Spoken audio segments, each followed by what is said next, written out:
So this is active testing, or our active testing solution. Of course, one of the key things about this is we need to talk about the fact that, you know, it becomes of real benefit when you actually combine it with some other solutions that we have. For example, it's integrated with fraud, with our fraud offering, and it allows us to check on, you know, to call out to PRNs, to suspicious numbers, and see what happens when we do that, which allows us to validate whether something or gives you a certain level of confidence whether something is a fraud or not.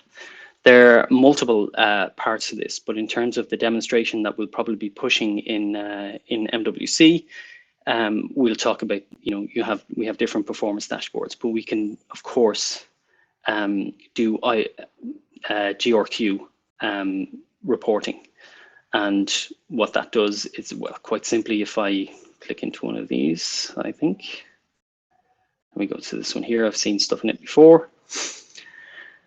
And you can see here's the list of tests that active testing can actually do on your behalf on a regular basis. So you can set these up as campaigns. So these could run weekly, monthly, daily, whatever it is that the operator wishes, and you get a report, a very detailed report as the output of that. So that's just one thing that obviously interests a lot of people. The other thing then is the actual testing itself. I'm going to attempt to do this. It didn't work earlier on, but then it worked afterwards. You'll have to believe me on that one. And let me see if, so we're hoping that, you know, if required, we can do this live in MWC and call somebody's phone, somebody who's standing there beside us.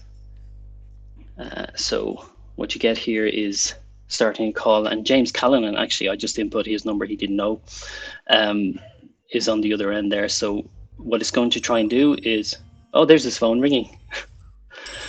So if you just answer that, James, and leave it open, because what happens here is the active test here plays a piece of audio. Okay, and it's a little bit strange if you actually hear it. It's a lot of strange sentences strung together, and it captures that for 20 seconds. And if you're calling to another robot, another test sim or something like that, it can actually do a MOS score on the quality of the call at the other end.